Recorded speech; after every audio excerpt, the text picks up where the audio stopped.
میں تحریم قاضی آپ کی خدمت میں حاضر ہوں۔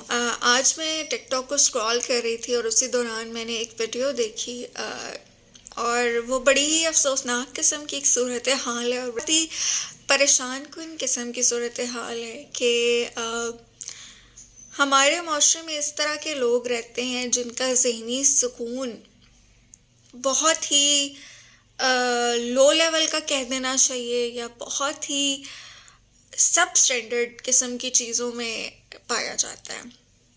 ٹک ٹاک عموماً میں کھولتی ہوں تو مجھے گیمز دیکھنا پسند ہے، مجھے ٹک ٹاک پہ مختلف ریسیپیز دیکھنا اور ایسی چیزیں دیکھنا پسند ہے، تو میری ٹک ٹاک پہ عموماً وہی چیزیں آ رہی ہوتی ہیں۔ لیکن سڈنلی میری ٹک ٹاک پہ ایک کوئی ڈانسر وہ خواجہ سرا ہیں، مجھے جب تھوڑا سا میں نے اس کو سرچ کیا، بعد میں مجھے پتا چلا فرسٹ اپیرنس میں لگ رہا تھا کہ وہ کوئی خاتون ہے۔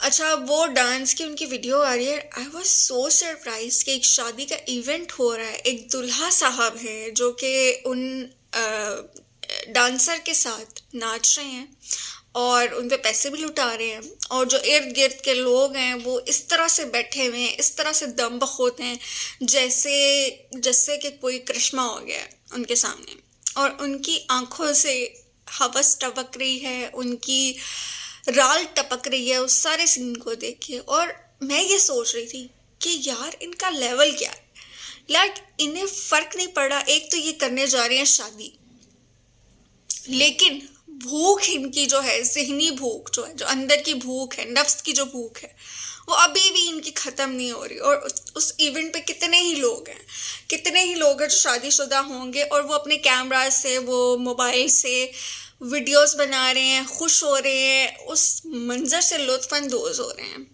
یہ کیسی سائیکالوجی ہے، یہ کیسا سٹینڈرڈ ہے، یہ کیسا کردار ہے؟ مجھے تو اس چیز کی کچھ سمجھ ہی نہیں آئی کہ آپ کو جب اللہ نے حلال رشتے میں باندھنے کا انتظام کیا ہوا ہے، آپ پھر بھی کس چیز کی طرف جا رہے ہیں؟ اب کچھ لوگ اس پہ اعتراض کریں گے کہ جو خواجہ سرا ہیں ان کی روزی روٹی کا مسئلہ ہے۔ آپ نے، اس معاشرے نے انہیں اس سب پہ کرنے پہ مجبور کیا ہے نا۔ آپ نے انہیں کام دینے کے بجائے، انہیں ہنر سکھانے کے بجائے، انہیں تعلیم دینے کے بجائے لگا دیا ہے ناچنے پہ، اپنے ذہن کی پراگندگی کو آسودگی دینے کے لیے، ٹھیک ہے؟ آپ نے انہیں ایک پروفیشن میں ان کر دیا ہے، آپ نے انہیں ناچنے گانے سے منسوب کر دیا۔ وہ انسان ہیں، وہ بھی محنت کر سکتے ہیں، ان کی اللہ نے انہیں مکمل انسان بنایا، پر ہاتھ پیر سلامت ہے ان کے، اور وہ کام کر سکتے ہیں۔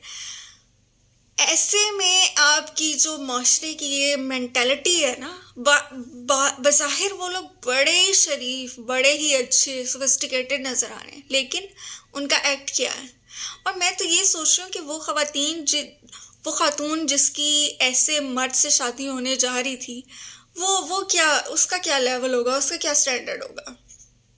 آئی ایم سچ ایسی سچویشن ہے، میں تو اسپیچلیس ہو رہی ہوں اس میں، کہ خواتین نے اپنا معیار گرا دیا۔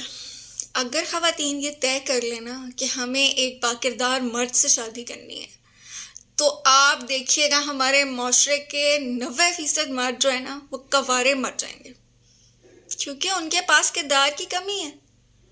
جب خواتین اپنا سٹینڈرڈ گرا لیتی ہیں تو پھر انہیں اسی طرح کے لوگ ملتے ہیں، اور وہ اس پہ کوئی انہیں اعتراض بھی نہیں ہوتا، وہ کمپرومائز کیے جا رہی ہیں۔ کیوں؟ کیونکہ ان کے اپنے اندر بھی پرابلمس ہیں، تو پرابلمس کو دور کرنے کی ضرورت ہے۔ آپ اس موضوع پہ کیا کہتے ہو؟ مجھے کامنٹس میں ضرور بتائیے گا۔ اللہ حافظ۔